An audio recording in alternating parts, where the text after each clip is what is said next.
तो last class में हम लोग इस यहाँ तक पहुंच गए थे, इनके ग्राफ बना लिए थे और इसके बारे में हमें पता चल गया था ना। तो इसको अभी वापस इसलिए लिखा है ताकि इसके जो क्वेश्चन बनते हैं उसको डोमेन और रेंज के हिसाब से कैसे बनेंगे वो करना है हमें। ठीक है।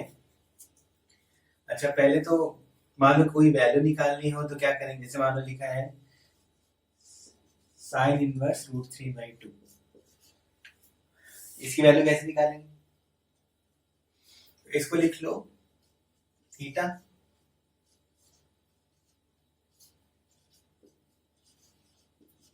ऐसे लिख सकते हैं।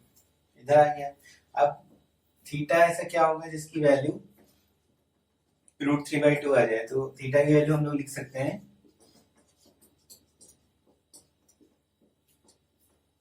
π/3 लिख सकते हैं।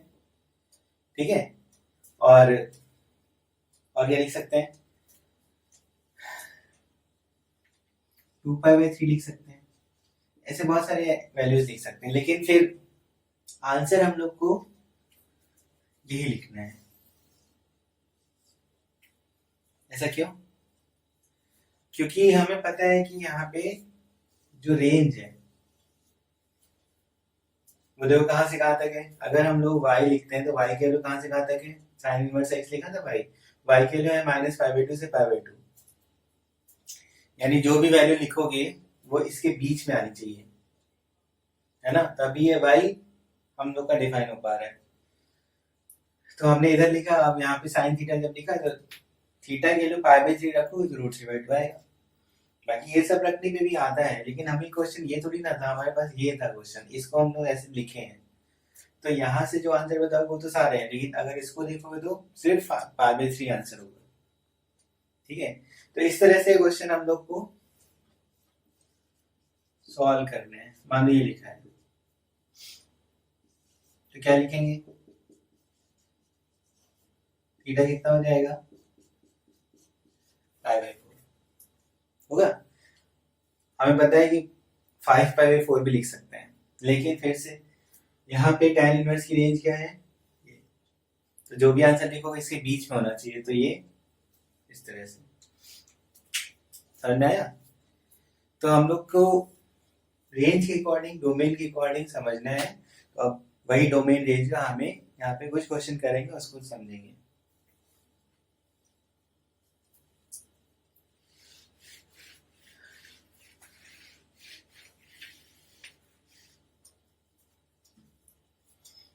जैसे लिखा है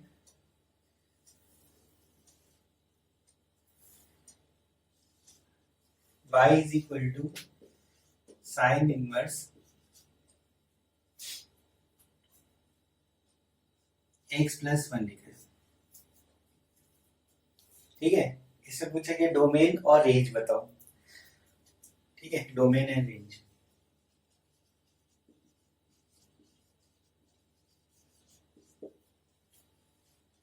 ठीक है।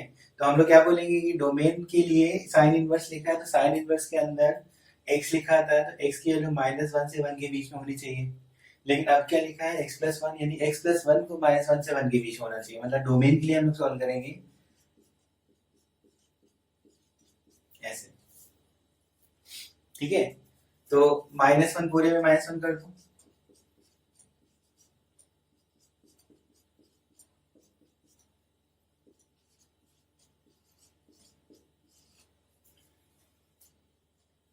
यानी डोमेन क्या आ गया, x की वैल्यू क्या आ गई -2 से 0।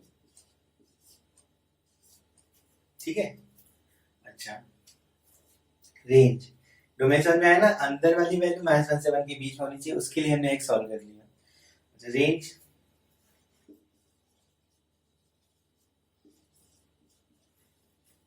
अब रेंज कैसे डिफाइन करेंगे। रेंज इस तरह से डिफाइन होती है इसमें कि अगर अंदर वाली वैल्यू पूरी जा रही है -1 से 1, तो रेंज की जो वैल्यू है वो भी -π/2 से π/2 होगी। ठीक है। अगर नहीं जाएगी तो फिर उसके हिसाब से अलग चीज बन जाएगी। तो अभी क्या एक्सप्रेशन -1 से 1 जा सकता है ना। अगर जा सकता है तो रेंज क्या होगी, -π/2 से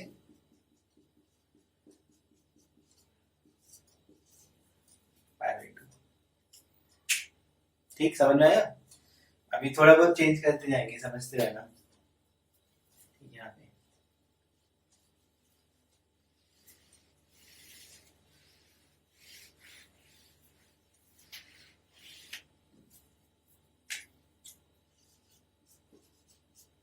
2 mod x डोमेन रेंज निकालना है।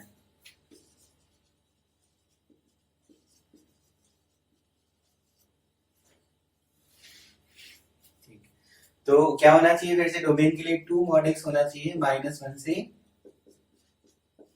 1, है ना। सॉल्व करेंगे, अब -1 से तो बड़ा होगा ही होगा, उसके लिए सॉल्व करने की जरूरत नहीं, उसके लिए तो x कोई भी रख दो। ठीक, तो x बिलोंग्स टू r इधर के लिए था, यानी अगर सिर्फ इससे छोटा मिल जाए तो हमें समझ में आ जाएगा कि यही चीज है। अच्छा, मॉड x की वैल्यू हाफ से कम, इसका x कहां से कहां तक,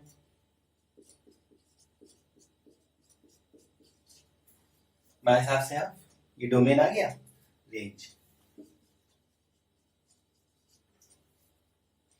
अब रेंज के हिसाब से फिर देखो 2 mod x था, है ना, हमें पता है कि x की वैल्यू माइनस हाफ से हाफ है, मतलब माइनस हाफ रखोगे तब भी हाफ आएगा क्योंकि मॉड लगा है, हाफ रखने में तो हाफ ही है, तो मॉड जो होता है वो 0 से बड़ा होता है। ठीक है, अगर हम लोग रेंज निकाल रहे हैं तो हमें ये पता है 2 mod x जो होगा वो 0 से बड़ा होगा और 1 के इक्वल तक जा सकते हो, है ना। अब साइन इनवर्स के जो अंदर है वो कहां से स्टार्ट है, 0 से कहां तक गए हो, 1 तक, तो साइन इनवर्स 0, अब इसको थीटा के हिसाब से सॉल्व करोगे तो sine inverse 0 equal to theta, sine theta equal to 0, यानी थीटा कितना आ गया 0, यानी रेंज हो जाएगा साइन इनवर्स 0 मतलब 0 से लेके साइन इनवर्स 1, 1 कब आएगा, पाई बाय 2 पे, ये आंसर हो गया इसका। समझ में आया, ठीक, ठीक है ना ये, चलो और देखते हैं।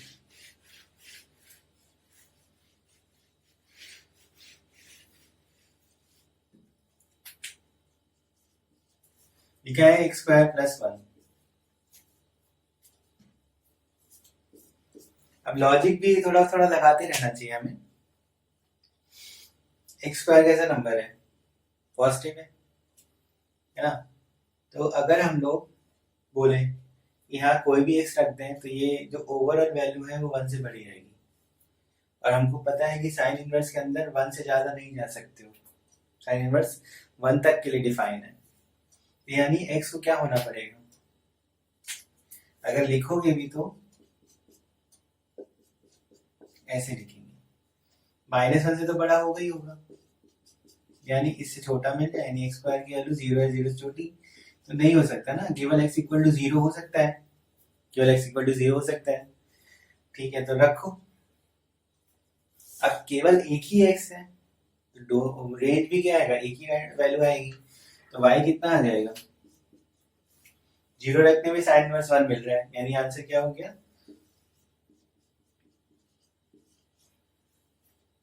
Safe pi by 2।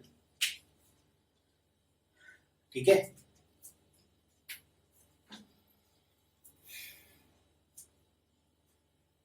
ठीक, एक दो और करते हैं।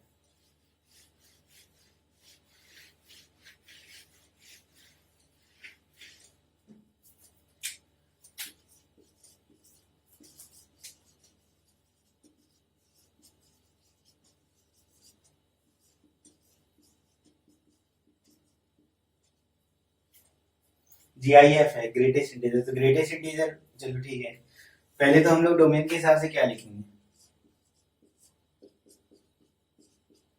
ऐसे लिखना है। अच्छा, अब इसमें लॉजिक ये लगेगा कि जो ग्रेटेस्ट इंटीजर है, अगर हम लोग इसको ऐसे लिखते greatest integer x equal to 0.5, तो ये हो सकता है, नहीं हो सकता है, क्योंकि क्योंकि यहाँ पे x की वैल्यू कुछ भी रख दोगे तो ग्रेटेस्ट इंटीजर अपना इंटीजर प्रोड्यूस करता है, 0.5 नहीं हो सकता, लेकिन x की वैल्यू 0.5 हो सकती है, अगर x की वैल्यू 0.5 रखोगे तो ग्रेटेस्ट इंटीजर क्या मिलेगा, 0, वो x की वैल्यू हो सकती है, ग्रेटेस्ट इंटीजर इंटीजर ही आएगा। अच्छा, तो यहाँ पे हम लोग x क्या लिखें, अब तुमको ये देखना है कि 1 ग्रेटेस्ट इंटीजर कब तक मिलता है, तो समझ में आएगा कि ग्रेटेस्ट इंटीजर की डेफिनेशन के हिसाब से होता है कि कोई भी दो इंटीजर के बीच में कोई वैल्यू है तो उसकी जो ग्रेटेस्ट इंटीजर वैल्यू होती है, छोटा वाला जो इंटीजर है वो हम लोग लिखते हैं। तो जैसे अगर हम लोग 2 तक चले जाएं और 2 पे ओपन रखें, 2 से यानी थोड़ा कम है, थोड़ा कम है तो ग्रेटेस्ट इंटीजर 1 मिल सकता है, इक्वालिटी है ना। अच्छा, -1, अगर -1 से थोड़ा कम करोगे तो ग्रेटेस्ट इंटीजर -2 मिलेगा, तो -1 तक जा सकते हो। ये क्या हो गया, डोमेन हो गया। अच्छा, रेंज के लिए एक हम लोग पढ़ चुके थे कि हमेशा इस तरह देखा करो कि अगर फंक्शन में फंक्शन लग जाए तो z समझा करो। तो यहाँ पे लिखा है y is equal to sine inverse z है ये, और z क्या है, ग्रेटेस्ट इंटीजर। अब z की वैल्यू क्या क्या हो सकती है, ग्रेटेस्ट इंटीजर है तो -1 हो सकता है, 0 हो सकती है और 1 हो सकता है। अच्छा, यहाँ पे वैल्यू रखो तो y क्या आ जाएगा, sine inverse -1 -π/2, sine inverse 0 0, sine inverse 1 π/2, 3 value आएंगी सिर्फ, ये रेंज होगी। समझ आया। तो ये ध्यान में रख के हमको क्वेश्चंस करने, इसलिए इसको याद रखना है तुम्हें, ठीक। चलो एक थोड़ा और कर लें, दूसरा कोई इनवर्स फंक्शन लेके।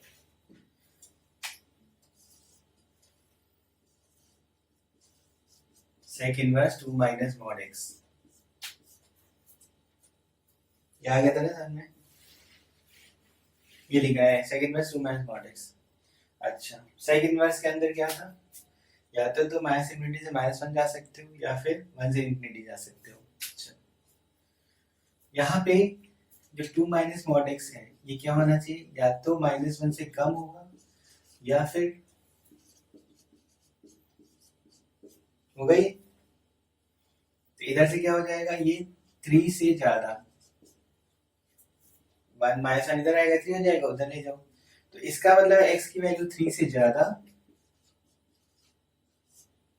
या फिर 3 से -3 से कम, ठीक है। x की वैल्यू 3 से ज्यादा रखोगे तो इनइक्वालिटी सेटिस्फाई करेगी, या -3 से कम रखोगे तो भी करेगी। यहाँ पे देखो क्या बन रहा है,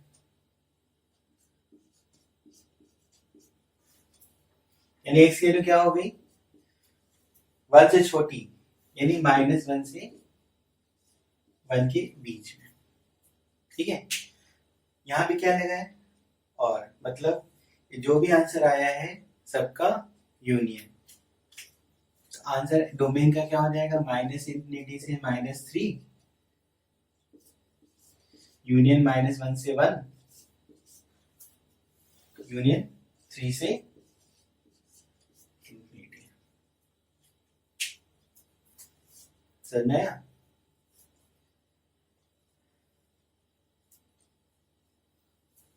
ठीक है ना। अच्छा, रेंज, तो रेंज के लिए क्या बोला हमने, रेंज के लिए बस ये पता कर लो कि अंदर वाली वैल्यू जा भी रही है तो कहाँ तक जा रही है। जैसे यहाँ पे हम लोग देख रहे हैं तो सेक इनवर्स अगर इस पे जा रहे हो 3 से बड़ा, तो 3 रखने में तो -1 आ रहा है, तो -1 से -∞, ठीक है। यानी जो z है इसको तुमने लिखा सेक इनवर्स, पहले z लिख लिया, ठीक है। और z जो जा रहा है वो -∞ से -1 जा रहा था, यूनियन। यहाँ पे -1 से 1 रखने पे कहाँ पे जाएगा, 1 रखने पे तो 1 आ रहा था, ठीक है। 0 1 से लेके जब यहाँ पे तुम इस वाले रेंज में चलोगे, क्योंकि 3 से ∞ वाले में हम लोग देख चुके, 3 रखने में -1 था, ज्यादा बढ़ाते जाओगे तो वैल्यू नेगेटिव साइड चलती चली जाएगी, तो वो लिखा है। इस वाले में पॉजिटिव आएगा, है ना। तो 1 रखने पे 1 था, और 1 से कम करोगे तो वैल्यू 1 से ज्यादा आएगी, मतलब ओवरऑल वैल्यू 1 से ज्यादा आएगी। तो कहाँ तक जा सकते हो, 0 तक, क्योंकि ये वैल्यू 0 तक जाती है, मॉड है, तो 1 से 2 जा रहा है ये।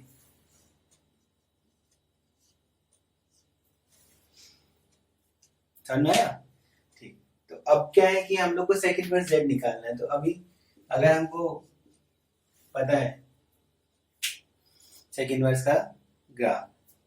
तो क्या बोलेंगे, सेक इनवर्स माइनस इनफिनिटी जो जाता है वो पाई बाई 2 की तरफ जाएगा, ठीक है। सेक इनवर्स -1 जो जाएगा वो पाई की तरफ जाता है, ठीक है। सेक इनवर्स 1 जो होता है वो मतलब सेक इनवर्स 1 कब आएगा, थीटा मानो तो सेक थीटा की वैल्यू 1, थीटा मतलब 0। सेक इनवर्स 2 मतलब उल्टा करके भी देख सकते हो, कॉस में वो मतलब रेसिप्रोकल हो जाता है, ठीक है। तो या फिर सेक का ग्राफ देख लो, सेक का ग्राफ ये होता है।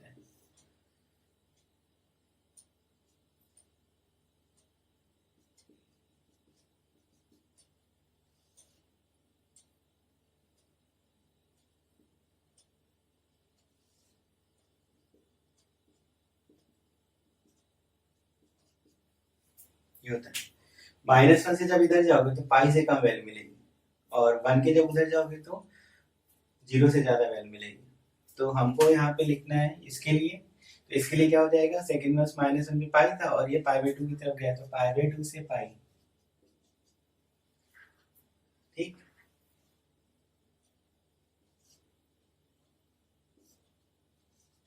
यूनियन सेक इनवर्स 1 का क्या आ रहा था 0, सेक इनवर्स 2 कब आएगा, सेक थीटा इक्वल टू 2 यानी कॉस थीटा इक्वल टू 1/2, 1/2 कब आता है पाई बाई 3 पे, यानी 0 से पाई बाई 3। ये क्या हो गया, ये रेंज होगी इसकी, समझ में आया। ठीक है, तो कैसे डोमेन रेंज निकालना है वो इसकी हेल्प से देख रहे हैं हम लोग, जो अंदर लिखा है, ठीक है।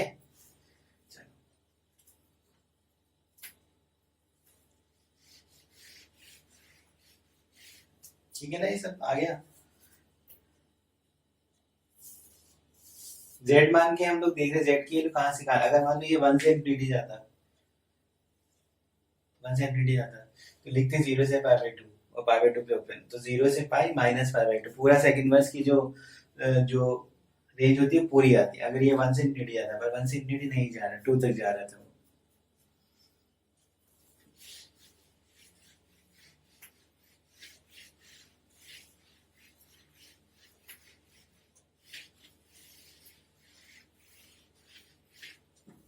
ठीक है। एक और कर लेते हैं ठीक ठाक थोड़ा सा।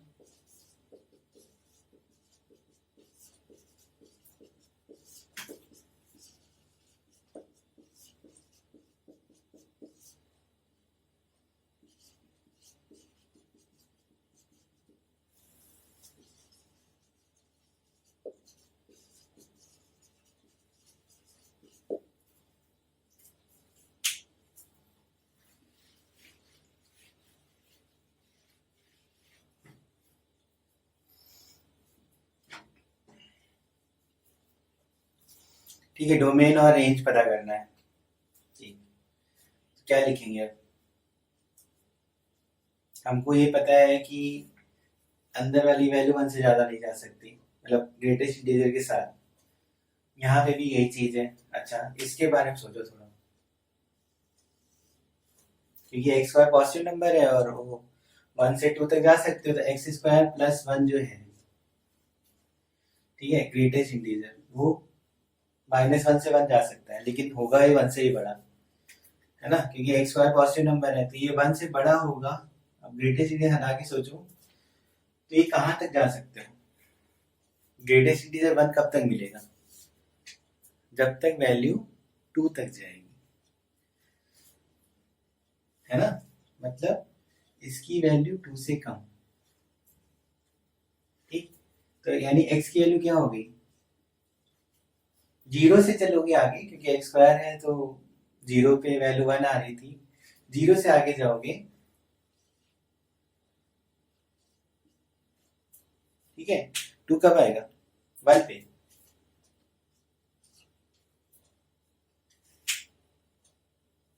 आएगा, ठीक है। तो ये अब इसके बारे में सोचो, इसमें, ठीक। तो पहले इसके बारे में हमने सोचा, ये वाली वैल्यू जो थी वो वो 1 से तो बड़ी है ही। एक्स जीरो रखोगे तो 1 तो आएगा ही आएगा, एक्स के जीरो के अलावा कुछ रखोगे तो 1 से बढ़ा जाएगा, लेकिन ग्रेटेस्ट इंटीजर कितना चाहिए 1, क्योंकि कॉस इनवर्स लगा है। तो यानी ये चीज ऐसे होनी चाहिए, नहीं एक्स 0 से 1। अब ये 0 रखने में 1 था, 1 रखने में 2 आ रहा था। अच्छा, एक्स स्क्वायर है तो हम लोग नेगेटिव में भी जा सकते हैं।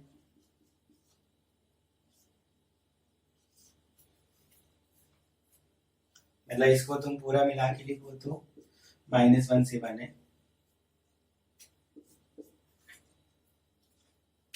है ना, -1 और 1 पे ओपन पूरा मिल रहा है। ठीक। अच्छा, अब यहाँ पे देखो, मतलब पहले तुमने ये सॉल्व कर लिया। अब हमें पता है कि जब भी दो फंक्शन ऐड हो रहे होते हैं या कुछ भी हो रहा था, डिवाइड हो रहा है, तो डोमेन क्या होता है, या इसका इसका निकाल के इंटरसेक्शन, मतलब जो कॉमन पार्ट है, तो जो निकाला उसी में चेक करो। अगर 1 रखोगे तो वैल्यू क्या आएगी, 0 आएगी। ठीक, 1 लेकिन रख नहीं सकते, है ना। 1 रखने पे 2 हो रहा था, 2 जा नहीं सकते, तो 1 तो है नहीं, 1 से थोड़ा कम है। अच्छा, 1 से थोड़ा कम रखोगे तो स्क्वायर क्या होगा, 1 से कम ही होगा। 0.9 रखो, उसका स्क्वायर 0.81 है ना, 1 से कम ही है। तो इस वाली जो रेंज में एक्स स्क्वायर -1 क्या आएगा, नेगेटिव आएगा। ठीक है, 1 से कम आएगा, और 0 रखने में -1 बन रहा है, तो यानी ये जो वैल्यू बनेगी इसमें, वो -1 से 0 के बीच में है। ठीक, तो ग्रेटेस्ट इंटीजर क्या होगा, -1 हो जाएगा। ठीक हो गया। तो डोमेन ये सेटिस्फाई कर रही है, इसके लिए भी, है ना, डोमेन सेटिस्फाई कर रहा है, क्योंकि हमको ये -1 से 1 के बीच में चाहिए था पूरा नंबर। तो हमको ये पता चला कि जब इसको सॉल्व किया तो ये डोमेन है, इसी को हमने सेटिस्फाई कराया। तो क्योंकि कॉमन लेना होता है तो इसी में देखेंगे, क्योंकि अगर कुछ और आ रहा होगा तो वो तो काम का ही नहीं है, क्योंकि इसमें कॉमन नहीं मिला तो कोई काम का ही नहीं, तो इसलिए हमने इसी को चेक किया। तो जब चेक किया है तो ये वैल्यू यहाँ रखने पे -1 से 0 जा रहा है ना, यानी इसका ग्रेडेशन -1 हुआ। तो ये हो गया पूरा डोमेन सेटिस्फाई कर रहा है। रेंज,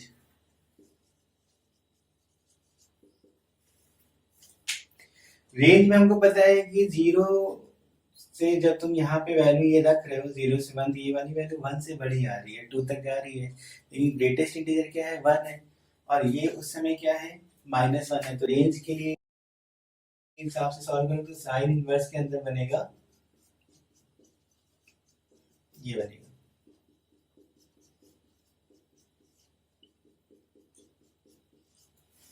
सिर्फ y जो हो गया वो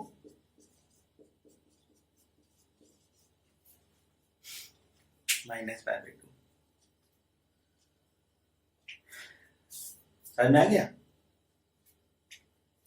ठीक है, तो ऐसे डोमेन रेंज के भी क्वेश्चन बनते हैं, उसको थोड़ा ध्यान से देखना।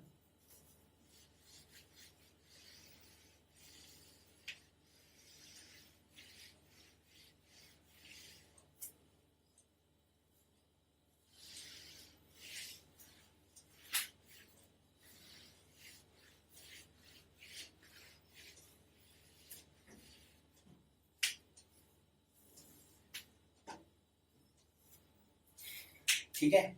अच्छा, थोड़ा ग्राफ का हमको इनइक्वालिटी भी थोड़ी बहुत सॉल्व करनी होती है, तो ग्राफ का भी हमें बिहेवियर पता होना चाहिए। जैसे जब हम लोग ये लिख रहे हैं sine inverse x equal to theta, तब तो ठीक है, x equal to sine theta लिख दिया, है ना। लेकिन जब ये आ जाए या कॉट इनवर्स x ऐसे बन जाए तो फिर क्या करेंगे। ठीक है,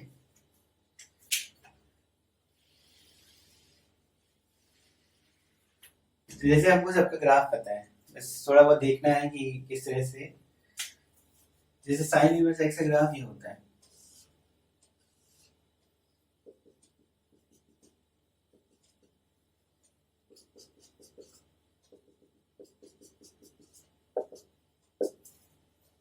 ठीक। कॉस इनवर्स x का ग्राफ इस तरह से था।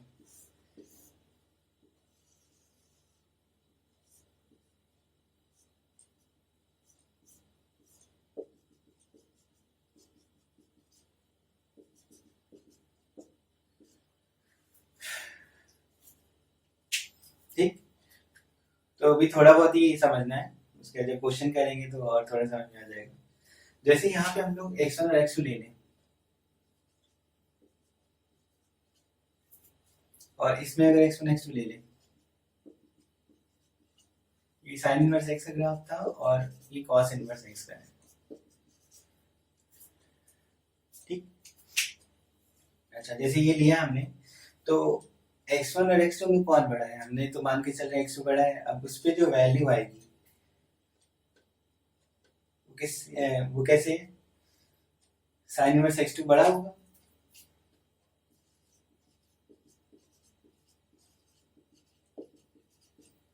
ठीक है, इसका मतलब ये वैल्यू बड़ी इससे, देखो ग्राफ से दिख रहा है।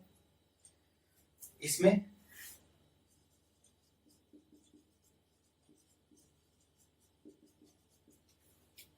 ये cos इनवर्स x2 यहाँ मिलेगा, और ये cos इनवर्स x1 है, कौन बड़ा है इसमें, cos इनवर्स x1 बड़ा है। अच्छा, अब जरा साइन इनवर्स हटाओ, हटाओ का मतलब होता है कि अगर यहाँ पे साइन इनवर्स नहीं है तो ये साइन इनवर्स इधर आके साइन थीटा बन जाता है। तो हटाओगे तो यहाँ पे x2 और x1 में क्या रिलेशन है, x2 बड़ा है x1 से, है ना। इसमें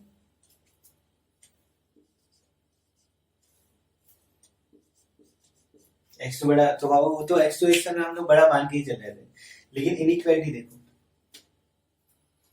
यहाँ पे क्या हुआ है, जब साइन इनवर्स हमने हटाया है तो इनइक्वालिटी जिस साइड थी उसी साइड रहेगी, मतलब नो चेंज, इनइक्वालिटी में कोई चेंज नहीं है। इसमें क्या है कि ऐसे था, है ना, ये बड़ी वैल्यू थी इससे, तो ऐसे था, तो ये इस तरह से होगी क्योंकि ग्राफिकल हमें दिख ही रहा है। तो जब भी कोई ग्राफ इस तरह से होगा कि डिक्रीजिंग टाइप, अगर x बढ़ाओगे वैल्यू कम होगी, तो इनइक्वालिटी में कुछ भी करने पे इधर उधर वो इनइक्वालिटी रिवर्स होगी। ठीक है, ऐसे लॉग में हम लोग पढ़ चुके हैं, बेस अगर 1 से कम है और इनइक्वालिटी का क्वेश्चन है तो लॉग को हटाने पे इनइक्वालिटी रिवर्स हो जाती है। वैसे ही यहाँ पे डिक्रीजिंग ग्राफ है तो इनइक्वालिटी रिवर्स होगी अगर हटाओगे तो। ठीक है, इक्वालिटी में फर्क नहीं पड़ता, बस समझ में आया। जैसे मान लो यहाँ पर ये लिखा है cos inverse x is greater than π/3। अब मान लो किसी ने ऐसे सॉल्व किया x is greater then cos π/3, मतलब बिना सोचे समझे ऐसे कर दिया, ठीक है, और ये कितना होगा 1/2। तो क्योंकि cos इनवर्स x है तो x की वैल्यू कहाँ तक जाएगी, 1 तक जाएगी, तो आंसर में लिखा है x की वैल्यू 1/2 से 1, तो ये क्या हो जाएगा, रॉन्ग, है ना। तो असली सोल्यूशन क्या होगा, अगर cos हटाओ तो x इज लेस देन, क्योंकि इनइक्वालिटी रिवर्स, तो क्या हो गया ये x is less than half. अब लेस है हाफ से तो कहां तक जा सकते हो, क्योंकि cos इनवर्स लगा है तो -1 से पीछे तो जाएंगे नहीं, तो आंसर क्या हो गया इसका, -1 से हाफ, ये सही, क्योंकि cos इनवर्स का डिक्रीजिंग ग्राफ था। ठीक है, तो ग्राफ से थोड़ा बहुत समझना है एक चीज, मतलब इसकी जरूरत पड़ेगी।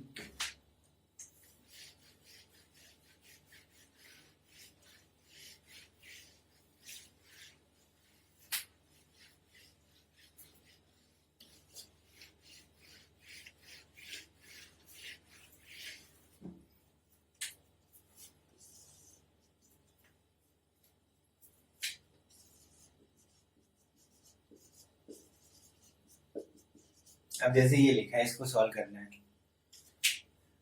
ठीक है, तो इसमें तो साइन और कॉस दोनों आ गए, हालांकि कन्वर्ट करना होता है, फॉर्मूला हमें पता है, वो हम लोग करेंगे भी वैसे, लेकिन फिर भी अगर ग्राफ भी पता है तो ग्राफ के थ्रू भी हम लोग आंसर निकाल सकते हैं। इनइक्वालिटी का क्वेश्चन है,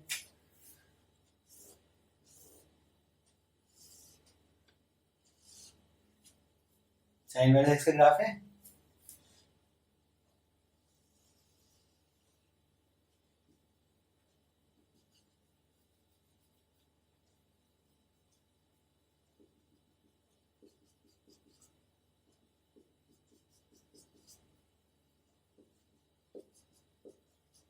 ये कॉस इनवर्स एक्स का ग्राफ है और ये साइन इनवर्स का है। ठीक है, क्या चाहिए हमें? अच्छा, ये पूछा जाए कहाँ पे इक्वल इक्वल होता है। तो हमको पता है कि साइन इनवर्स अगर 1/√2 हो तो साइन पाई बाई 4 वैल्यू 1/√2 आती है, कॉस पाई बाई 4 1/√2 आती है, यानी यहाँ पे ये जो x है ये होगा 1/√2 और ये वैल्यू होगी पाई बाई 4 होगा। तो कौन से पार्ट में साइन इनवर्स x जो है वो बड़ा है?